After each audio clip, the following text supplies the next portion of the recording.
Supervisor शिक्षा विभाग Pankaj ji, SCERT के सभी फैकल्टी मेंबर्स और सभी आज शिक्षा विभाग से सभी संबंधित पदाधिकारी, हम लोगों ने ये 19 और 20 तारीख 2 दिन चुना था कि हम लोग सभी का ट्रेनिंग कराएंगे।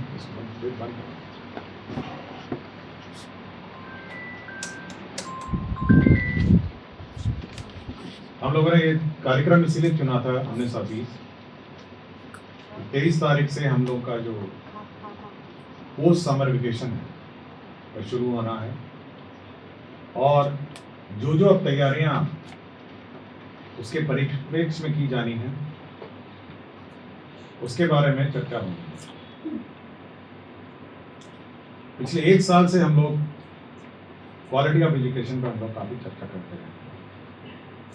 क्वालिटी ऑफ एजुकेशन कैसी होनी चाहिए, उसका सुधार कैसा होना चाहिए और क्या क्या हम लोग के अनुभव है इस पर भी हम लोग को शेयर करना चाहिए। पिछली बार एक मंथन का कार्यक्रम हम लोगों ने रखा था और इसके ऑर्गेनाइजर पंकज जी थे, जिसमें हम लोगों ने आपकी बातें सुनी थी और आपकी बातों के आधार पर बहुत सारा हम लोगों ने इम्प्लीमेंट कर दिया।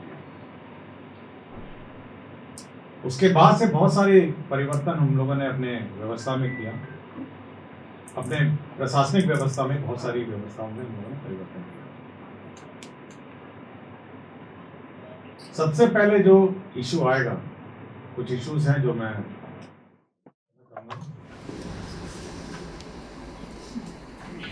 सबसे पहला इशू आएगा कि अब नए बच्चे समर वेकेशन के बाद आए हैं। हम लोगों ने उनको 2-3 टास्क दिए थे। पहला टास्क था कि वह होमवर्क करेंगे, बेसिक होमवर्क, और SCERT ने उनको होमवर्क दिलाया था। मतलब SCERT ने ही उनको यह उपलब्ध कराया है कि क्या होमवर्क है। दूसरा हम लोगों ने यह टास्क दिया था कि जो पूर्व के क्लासेस हैं, कोर्स का रिवीजन है, उसको बच्चे करके आएंगे। तो ये 2 मेजर टास्क हैं जो हम लोगों ने उनको दिया था। तो सबसे पहला जो एक्टिविटी होगा इस कमिंग मंथ सप्ताह से 23 से तो सप्ताह शुरू हो रहा है, ये दोनों एक्टिविटी को विद्यालय स्तर पर रिव्यू होगा और प्रधान अध्यापक इसको रिव्यू करेंगे। थोड़ा ट्रांसफर पोस्टिंग के चलते इधर उधर उथल पुथल हो रही होगी, कुछ टीचर्स इधर से जा रहे होंगे, कुछ टीचर्स उधर से जा रहे होंगे। मेरा अपना इतना ही अनुरोध सभी से है कि जल्दी ज्वाइन करेंगे और काम शुरू करेंगे। लेकिन सारे टीचर्स का ट्रांसफर नहीं हो रहा है। मतलब आप देखेंगे कि अगर 1,30,000 नहीं है तो ये केवल हम लोग का ऑलमोस्ट 1/4 है, मतलब 1/4 है 6 लाख टीचर। तो बाकी 3/4 तो अभी भी उसी विद्यालय में है और उसी विद्यालय में संचालित करेंगे, इसलिए ज्यादा नहीं है। तो 3/4 विद्यालयों जो टीचर है उनका ये दायित्व होगा, इस एक्टिविटी को करेंगे जब तक वो 1/4 टीचर जो इधर उधर से आ रहे हैं वे अपना कार्य संभालेंगे। दूसरा ये था कि हम लोग अब समर वेकेशन खत्म हो गया है और हम लोग को 2-3 चैलेंजेस अभी भी है कि जो मैं आपको अवगत कराना चाहता हूँ। सबसे पहला चैलेंज ये है कि समय पे कोर्स का कंप्लीशन। ये पिछली बार भी हम लोगों ने कहा था कि समय पे कोर्स के कंप्लीशन के संबंध में डिटेल गाइडलाइन दिए थे और SCERT ने अपने गाइडलाइंस इशू किए थे। SCERT कोर्स निर्धारित करता है और सब्जेक्ट वाइज उसका कोर्स भी निर्धारित करता है। तो सबसे पहला चैलेंज यह है कि हर स्कूल अपने कोर्स कंप्लीशन पे बहुत ध्यान देता है और इसलिए ज्यादा ध्यान रखना महत्वपूर्ण है कि आगे जाके चुनाव है और चुनाव में लोग व्यस्त हो जाएंगे और शैक्षणिक कार्य बहुत प्रभावित हो जाता है चुनाव में। एक तो चुनाव में स्कूल बूथ हो जाता है, टीचर्स का पोलिंग ड्यूटी लग जाता है, इसलिए हम लोग को थोड़ा फास्ट ट्रैक करना पड़ेगा हमारे सिलेबस को। और मैं चाहूंगा SCERT को और डायरेक्टर प्राइमरी हैं कि उस चुनाव अवधि को थोड़ा हल्का करते हुए आगे पीछे कोर्स को एडजस्ट करें। ऐसा ना हो कि हम लोग धीरे धीरे चले और जब पीक पकड़े तो चुनाव आ गया। और अगले साल से जातिगत जनगणना भी होनी है। मुझे यार शेड्यूल नहीं पता कि कब से शुरू होनी है, बट केवल ये मेजर चैलेंज चुनाव है जो बीच में, जिसको हम लोगों को बहुत ध्यान रख के शेड्यूलिंग ऑफ अवर सिलेबस करना होगा। एक टीचर ने लास्ट टाइम वीडियो कॉन्फ्रेंसिंग में मुझे बहुत अच्छा सुझाव दिया, और नेशनल अवार्डीज आए थे, उन्होंने बहुत अच्छा सुझाव कि हर टीचर की अपनी अपनी प्रोग्रेस डायरी भी होनी चाहिए, और ये हेडमास्टर के कस्टडी में होगा। जब टीचर सुबह आता है जो भी है, वो पहले लिखेंगे कि आज मैंने ये कोर्स पढ़ाना है, और जब समाप्ति जब क्लोजिंग होगा तो मैंने ये कोर्स पढ़ा दिया। तो ये बहुत क्लियर होना चाहिए कि हर टीचर को कि सुबह उसने क्या प्लान किया था और शाम को क्या करेगा, ये बिल्कुल स्पष्ट होना चाहिए। और बिल्कुल ये स्पष्ट यह होना चाहिए कि आपका जो कोर्स कंप्लीशन प्रोग्रेस है, उस डायरी में कोर्स कंप्लीशन प्रोग्रेस। इससे एक ध्यान हुआ कि कोई भी इंस्पेक्शन में आएगा या कोई भी व्यक्ति जांच में आएगा, वो उस डायरी से पता कर पाएगा कि आज क्लास में क्या चल रहा है। तो मैं एक पहले चाहूंगा कि सभी टीचर, जैसे स्टूडेंट डायरी होती है वैसे टीचर डायरी भी होगी जो हेडमास्टर के पास होगी, और रोज सुबह शाम जो टीचर हैं वो डेट वाइज लिखेंगे कि आज उन्होंने क्या किया। हो सकता है सुबह ना भी करा हो तो शाम का जब क्लोजिंग होता है 15-20 मिनट में, आज उन्होंने पूरे दिन क्या किया लिख के।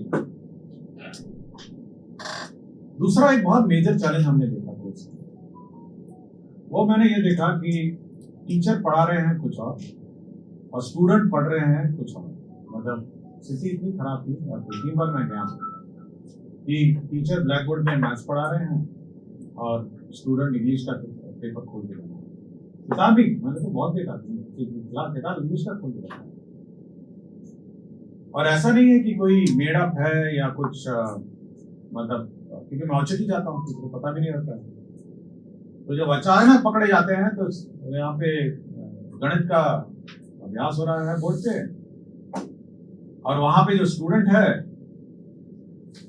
वह अपना इंग्लिश और हिंदी और सोशल स्टडीज और हिस्ट्री का किताब खोल के बैठा है। तो बार बार ये मैंने कहा है, इसी आर्टिकल में मैंने बात कही कि जब आप इतनी ट्रेनिंग देते हैं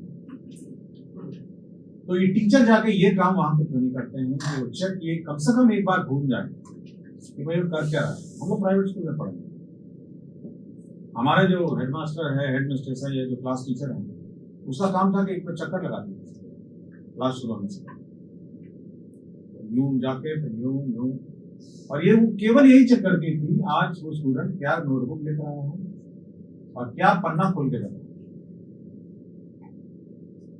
ये टीचर और स्टूडेंट कनेक्ट का एक समय है।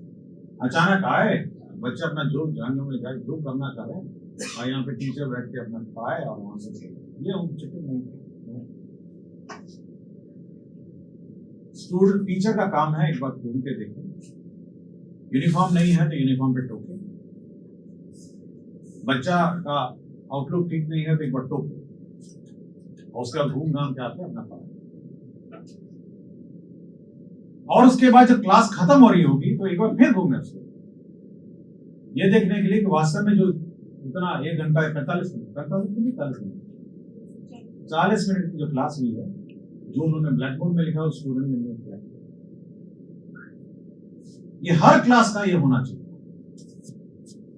लेकिन एससीईआरटी का जो ट्रेनिंग प्रोसीजर है, मैंने बार बार कहा इसके लिए, मैं पिछले 6 महीने 7 महीने से बोलता हूँ कि आप एक मॉक क्लास बनाइए। अब जैसे मॉक क्लास बैठे हैं, मॉक क्लास हुआ, सब अपने टीचर्स बैठे हैं और एक एक टीचर को यहाँ पे पढ़वाइए कि कैसे पढ़ाना। मैं चाहता हूँ कि समय पे कोर्स, पहले तो कोर्स लिखना पड़ेगा ऊपर, आज हम मल्टीप्लिकेशन सीख रहे हैं, डेट लिखना है, फिर चेक करना है कि बच्चे लोग डेट लिखे हैं नहीं लिखे, अपने नोट लिखे हैं, उसके बाद उसको पढ़ाना है, फिर बीच बीच में उसको पूछना है, और एक टीचर स्टूडेंट कनेक्ट उसको मेंटेन करना है। हमारे सारे टीचर्स बहुत क्वालिफाइड हैं, आप इस पर डाउट मत करिए। वो पुराने नियोजित से सक्षमता वाले हो या कोई हो, मैं उसकी बात नहीं कर रहा हूँ। हम बेसिकली टीआरई 1, टीआरई 2 और टीआरई 3 की बात कर रहे हैं। ये लोग बीपीएससी का परीक्षा लेके आए हैं, कुछ लोग यूपीएससी में बैठे हुए थे, कुछ लोग बीपीएससी का परीक्षा लिख रहे थे और विभिन्न कॉम्पिटेटिव एग्जाम लिख के आए हैं। कुछ में असफल हुए हैं, कुछ में सफल हुए हैं, बट ये बहुत क्वालिफाइड लॉट है। इसको सब्जेक्ट पढ़ाने की कोई जरूरत नहीं है कि आप बैठ के उसको मैथ्स पढ़ा रहे हैं या फिजिक्स पढ़ा रहे हैं। आप उसको ये पढ़ाइए, हो सकता है उसको ये नहीं पता कि कैसे पढ़ाना है, आप उसको ये पढ़ाइए कि वो कैसे क्लास में इंटरेक्ट करते हैं। मैंने एक बार बाराचट्टी गया था, बाराचट्टी बिल्कुल पलामू बॉर्डर पे जंगल के अंदर स्कूल था। वहां 3 यंग मतलब वो टीचर्स और एफएलएन किट निकाल के वो पढ़ा रही थी। ट्रायंगल था, स्क्वायर था, नंबर था, कुछ कर रही थी और बच्चे सब बैठे हुए थे, सबसे सिखा रहे थे। हम लोग इतने सारे एफएलएन बनाते हैं, एफएलएन किट है, दुनिया भर का सब है, लेकिन ज्यादातर एफएलएन किट जब स्कूल में जाता है वो संदूक और स्टेनलेस स्टील वो जो संदूक है उसके अंदर जाके बंद होता है। अभी क्यों होता है? ये एसआरटी का प्रॉब्लम है, टीचर का प्रॉब्लम है, ट्रेनिंग का प्रॉब्लम है, या उसको पता ही नहीं क्या करना है उसको। वो सारा संदूक में भरा रहता है और बिल्कुल ब्रांड न्यू दिखता है। मतलब आप हाथ लगाएंगे ना तो ऐसा लगता है कभी कभी पैकेट खोलना पड़ता है मुझे। Brand new unused FLN kit बंद रहता है। तो फिर पढ़ाने का क्या, एफएलएन किट का क्या औचित्य है? बहुत सारे अभी भी यहाँ पे हमारे जो एससीईआरटी में एग्जीबिशंस हुए थे, 110 पार्टिसिपेंट थे। बहुत सारे एग्जीबिशन में जो ट्रेनिंग टूल्स का उन्होंने प्रदर्शन किया था और उसकी किताब भी एक निकली है सर, QR कोड के साथ, TLM। केवल एक एग्जीबिशन के रूप में नहीं होना चाहिए ना, ये तो वहाँ फील्ड में होना चाहिए ना। और जब तक ये फील्ड में नहीं रहेगा, मतलब फील्ड के अंदर जब तक इसका प्रयोग नहीं करेगा, it is as good as बेकार किया हम लोगों ने, बेकार है। और जानबूझ के मैंने पिछली बार कहा कि जितने भी एससीईआरटी के टीचर्स हैं इनके साथ 5 स्कूल अटैच होंगे और ये लोग जाके देखेंगे जो ट्रेनिंग हो रहा है वास्तव में वो जो वहाँ पे टीचर है वो वास्तव में जो इन्होंने क्लास में पढ़ा है वो एक्चुअली कर रहा है या नहीं कर रहा है। और फिर उसके बाद करेक्शन होगा, तो मैंने ऐसे नहीं पढ़ाना था, वैसे पढ़ाना था। तो बहुत सीरियस डाउट्स हैं इस पर। या तो ट्रेनिंग का कोई इशू है या some connect between the department, SCERT और टीचर। वास्तविक में वहां जाके जो हम कहते हैं वो कुछ हेडमास्टर लोग इंडिविजुअली बहुत ही इनोवेटिव है। मैं ये याद है आरा में मैं गया था, आरा के उसने पूरा का पूरा कोर्स वहां पे दीवार पे पेंट कर दिया सिलेबस, और वो लोग सब हेडमास्टर स्टाफ रूम में आकर चेक करते हैं, कोर्स कर देते हैं। तो कुछ इनोवेशन हेडमास्टर स्तर पर है, लेकिन इतनी ज्यादा स्कूल है, 77,000 स्कूल है, हम लोग ऐसा स्टैंडर्डाइजेशन नहीं कर सकते हैं कि सब जगह जाके हम इसको चेक करते हैं। तो मेन फोकस जो हमारा है कि वो है क्वालिटी ऑफ एजुकेशन, ट्रेनिंग में थोड़ा भी। हम लोगों ने एग्जाम का सिस्टम रखा था कि भाई आप इवैल्यूएट करिए बच्चों का, ये टेस्ट के माध्यम से, ये टेस्ट के माध्यम से हम लोग नहीं गाइडलाइन इशू करना चाहते। हम लोग नहीं चाह रहे थे कि कब टेस्ट हो कब नहीं, तो खुद अपने आप हेडमास्टर और टीचर के बीच की बात है। हम लोग क्यों इशू करें कि मंडे टेस्ट हो, वीकली टेस्ट हो, क्वार्टरली टेस्ट हो। ये तो हेडमास्टर और टीचर को बैठ के देखना है कि हर मंडे आपको टेस्ट लेना नहीं लेना। आप हर 3 दिन में भी ले लीजिए, क्या फर्क पड़ता है? आप हर 10 दिन में ले लीजिए, क्या फर्क पड़ता है? टेस्ट एज अ टूल जो है ये टीचर को निर्धारित करना, और जब नहीं होता है तो हम लोग लिखते हैं कि Monday test, Tuesday test. Weekly test, quarterly test, और रेगुलरली असेसमेंट होना बच्चे रेगुलर। अब ये जैसे आप टेस्ट लेके करिए या पूछ के करिए।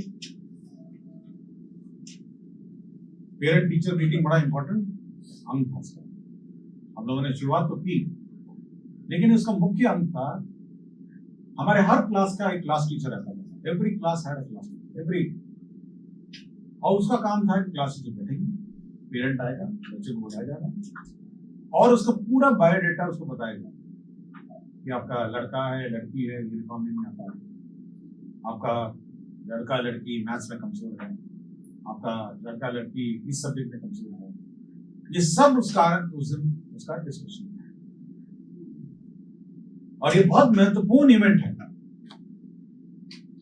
शुरुआत में हम लोगों ने फर्स्ट की बहुत दिन बाद हुआ तो हम लोगों ने त्योहार के रूप में इसको मनाया, लेकिन ये रेगुलर इवेंट है जिसमें जो क्लास टीचर, अब सब हेडमास्टर नहीं करेगा ना, हर क्लास का टीचर, तो क्लास टीचर का ये काम है कि वो पेरेंट को उस बच्चे का प्रोग्रेस के बारे में बताएगा और अगली बार जब भी वो पेरेंट फिर आएगा तो उसको फिर बताएगा। तो ये महत्वपूर्ण जो विषय है इस पर ध्यान देने की बहुत आवश्यकता है। ये पेरेंट टीचर मीटिंग को बहुत ध्यान से,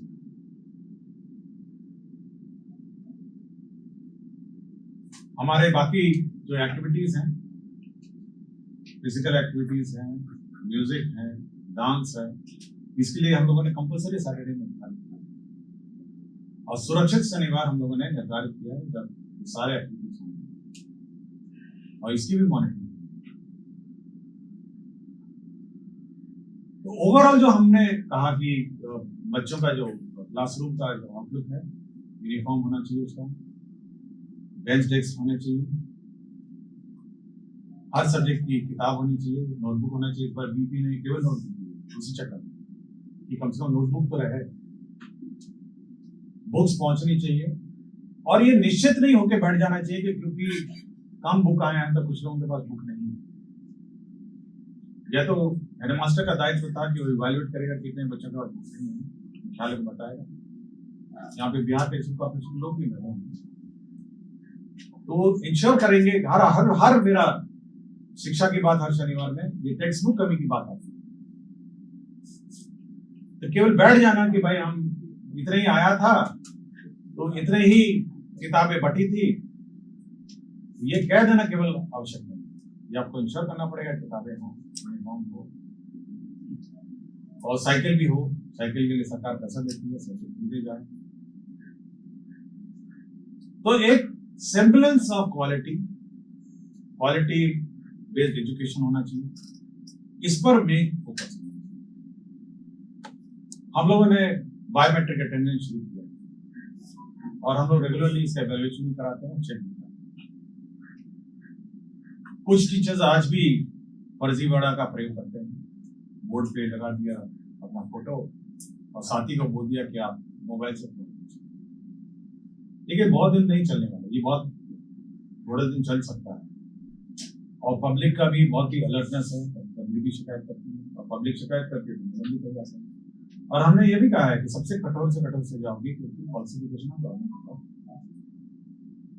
तो मैं बहुत ही क्लियर इस बात पे हूं कि फॉल्सिफिकेशन अब अगर रिकॉर्ड्स होगा तो हम लोग कठोर से कठोर करेंगे। हम लोगों ने ई शिक्षा कोष लागू किया और ई शिक्षा कोष ये आज की परिकल्पना नहीं थी, ये 3 साल पहले से वर्क इन प्रोग्रेस। बहुत कोशिश, बहुत इस पर विचार हुआ और फाइनली ई शिक्षा कोष में मॉड्यूल्स के बारे में चर्चा हुई। 3 साल पहले की बात, आज की बात नहीं। आपको लगता होगा कि आज अचानक, मैं फाइनेंस सेक्रेटरी था उस वक्त, हम लोगों ने और देन तत्कालीन एसीएस एजुकेशन पे कौन सी चर्चा हुई और अब इसको फुल फ्लेज्ड इसको लागू, मतलब ये केवल अटेंडेंस का मॉड्यूल नहीं और ये केवल मतलब हाजिरी लगाने का या केवल छुट्टी अप्लाई करने का नहीं। इसमें आपको टैबलेट भी उपलब्ध कराए जाएंगे, सभी स्कूल्स में टैबलेट्स होंगे और उस टैबलेट के माध्यम से आप बड़ी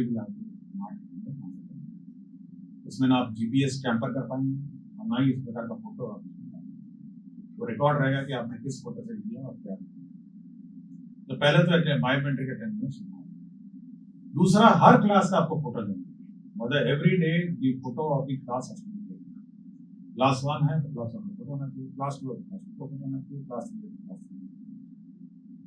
इससे यह सुनिश्चित कर पाएंगे कि बच्चे जो हैं उसकी संख्या आप केवल फोटो देकर पता चलेगी। इस क्लास 1 में कितने बच्चे हैं, क्लास 2 में कितने बच्चे हैं। तो क्लास में बच्चों की अटेंडेंस की भी समस्या है। तीसरा ये है कि हम लोग ये सैंपल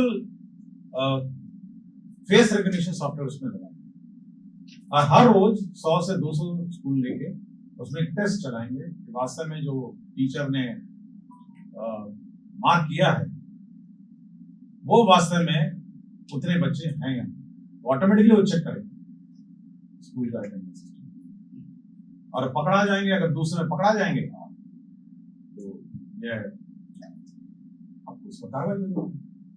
तो सैंपलिंग चेक होगा ना, हम लोग हर रोज 77,000 इंटू 2 करोड़ बच्चों की जांच नहीं कर सकते, लेकिन रोज उसका 200 स्कूल उसको चेक करें,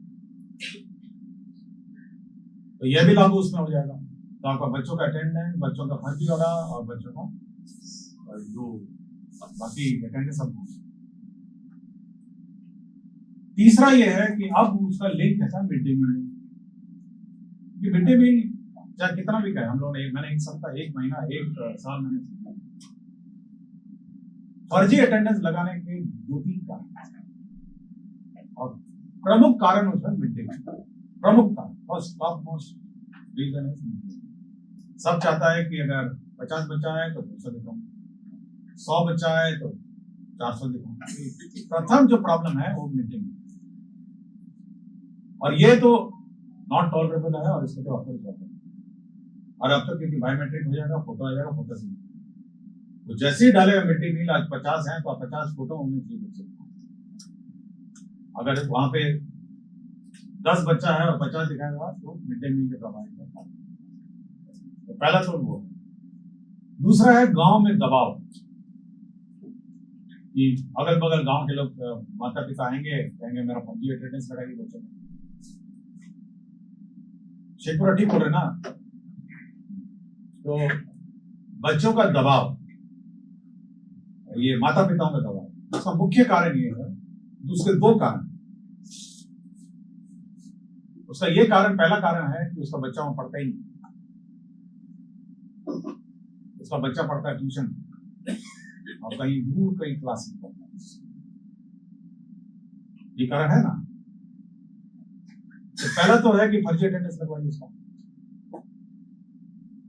और दूसरा है तो गरीब बच्चा स्कूल नहीं जा पाता है, उसका अटेंडेंस है, मतलब आउट ऑफ स्कूल और ड्रॉप आउट जिसे कहते हैं ना, यही कहते हैं ना ऐसे ही कि भाई कम से कम यूनिफॉर्म का पैसा खाते में आ जाएगा, माता पिता का साइकिल का भी आ जाएगा, पैसा आ जाता है, सरकार देती है, अटेंडेंस फर्जी करेंगे।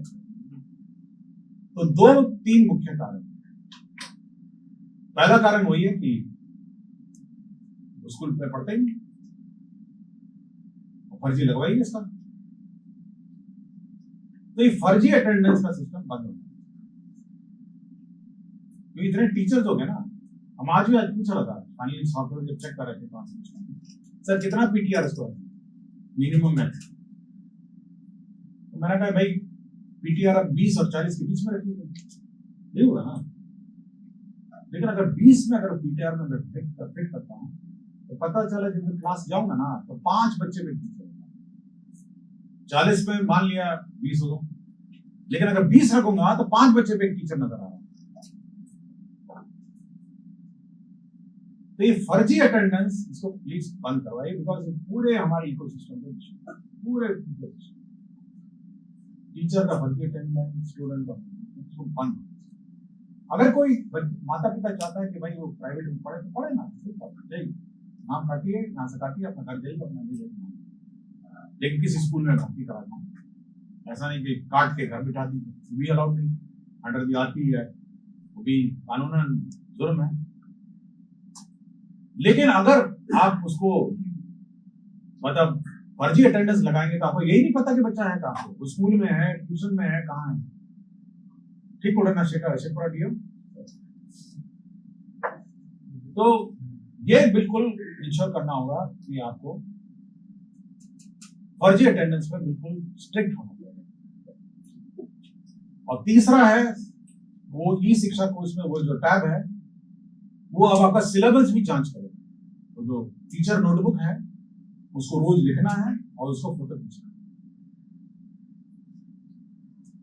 है। वो नोटबुक में नहीं रहेगा, वो नोटबुक जैसे ही अटेंडेंस लगाया, शाम को खत्म हुआ, अपना पन्ना खोलिए, फोटो खींचिए। एक पन्ने पे एक दिन का रहेगा, 300 कितना 270 ना, 270 पन्ने होंगे, टाइप करने की कोई जरूरत नहीं। Teacher number 1, teacher number 2, teacher number, attendance के साथ सिलेबस, बच्चे का अटेंडेंस। क्लियर हो ना आपको सबको? अटेंडेंस भी हो गया, सिलेबस भी हो गया। कोई भी डीओ अपने वेबसाइट से देख सकता है कि इस स्कूल का सिलेबस किधर चल रहा है, और इंस्पेक्शन में जाइए, सैंपल मिलान करिए कि भाई आप तो लिखे थे कि मल्टीप्लिकेशन करा रहे थे, बच्चा तो मल्टीप्लिकेशन नहीं कर रहा है।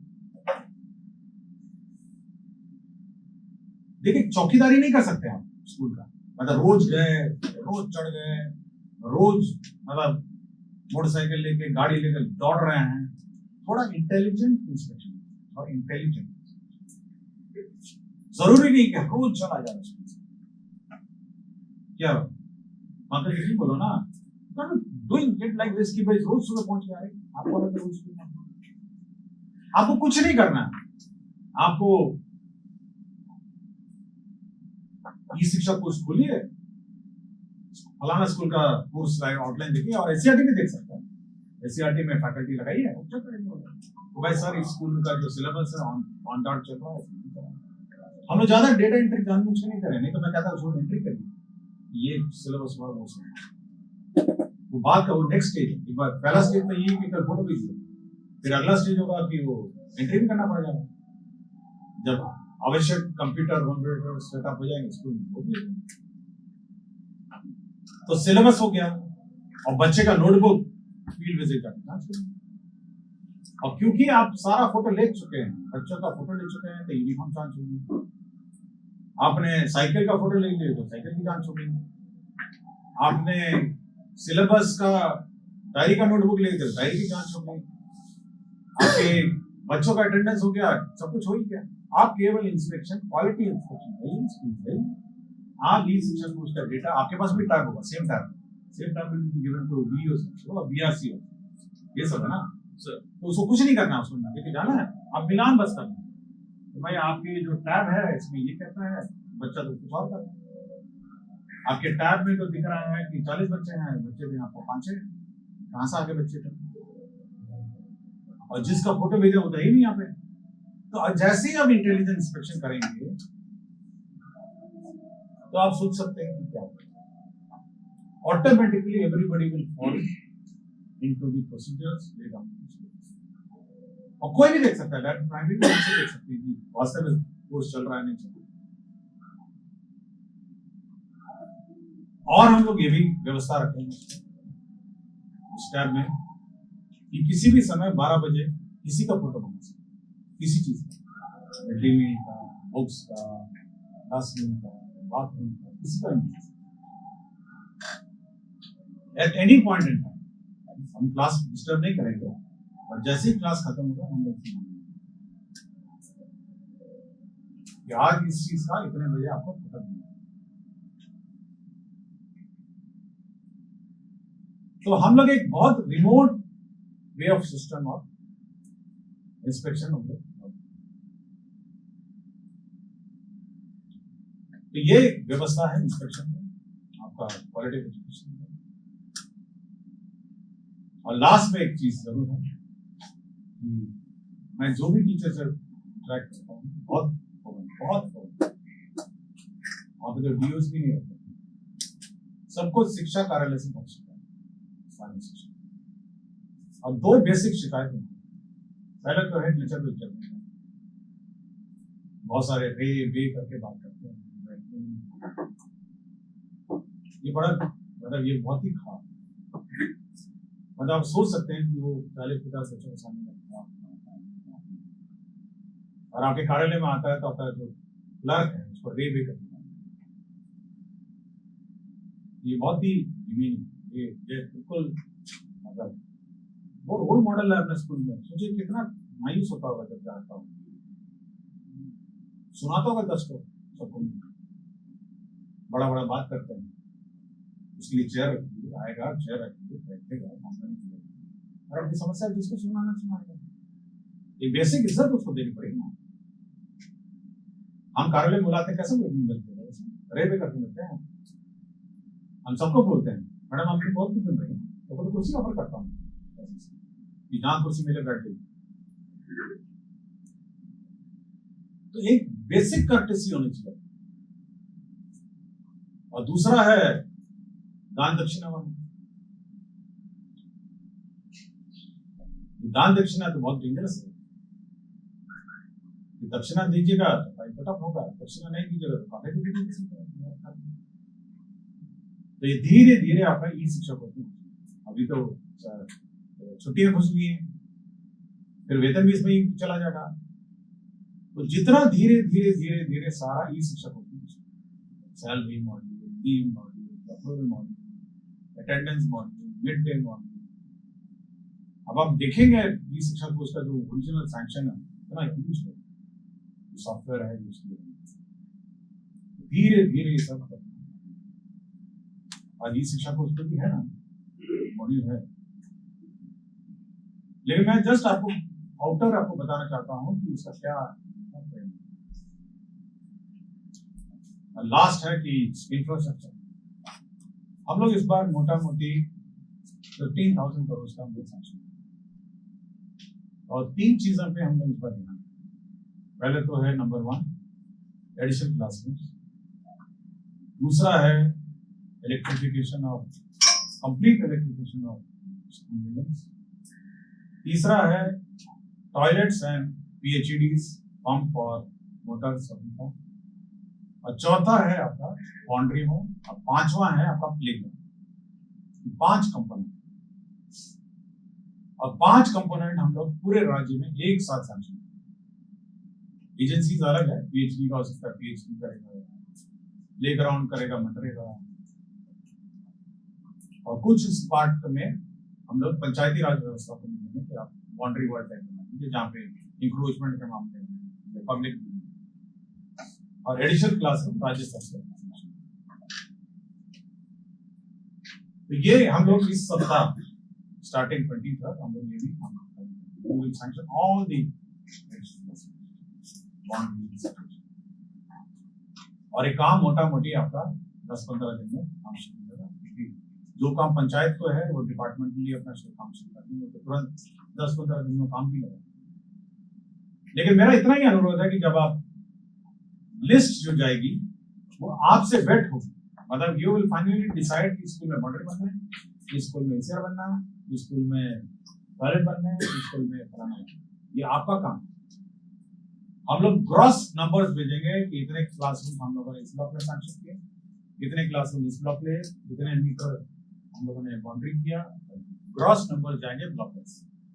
आपका काम है कि किस स्कूल में बनना है ये आप चिन्हित करेंगे, वो भी ई शिक्षा कोष, और उसके बाद आपका काम खत्म। That's all. You will identify कि स्कूल में इसे बनना है, स्कूल में इतना बाउंड्री वॉल बनना है, स्कूल में इतने टॉयलेट बनने हैं, इतने, और मैं आपको इसमें इन्वॉल्व नहीं करूंगा, केवल फर्स्ट टाइम आप इसको इंगित करेंगे कि किस किस स्कूल में क्या करना है, क्योंकि ई शिक्षा को उसमें एक तरफ रिक्वायरमेंट है और आप उसमें डाल रहे होंगे कि ये काम करें, तो हम कंपेयर कर सकते हैं कि रिक्वायरमेंट करना। तो हम लोग को बेसिक इस 2 दिन का जो कार्यशाला है, क्वालिटी ऑफ एजुकेशन की बात करें। अटेंडेंस तो पुराना है, वो सब कौन केस, मतलब वो तो बात पुरानी।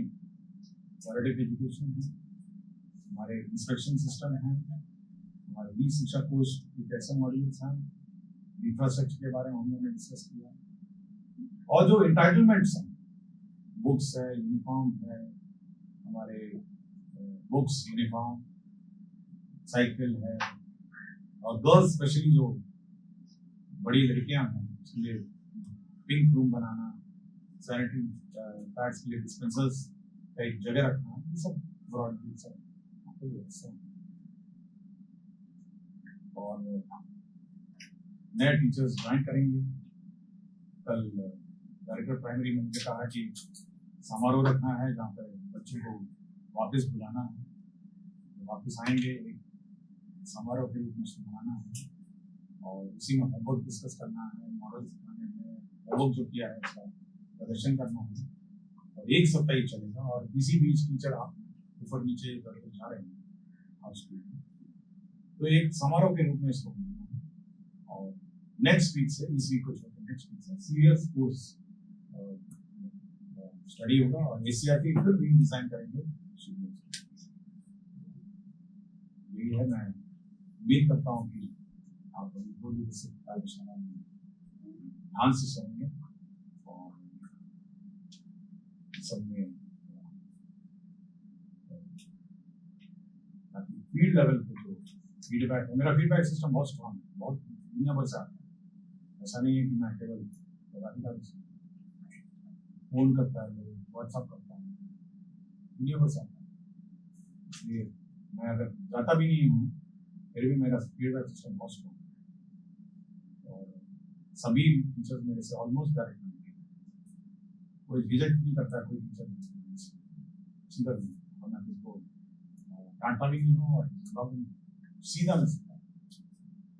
इसलिए फीडबैक सिस्टम बहुत स्ट्रॉन्ग है और ब्रॉडली क्या फील्ड में चल रहा है पूरी जानकारी। धन्यवाद।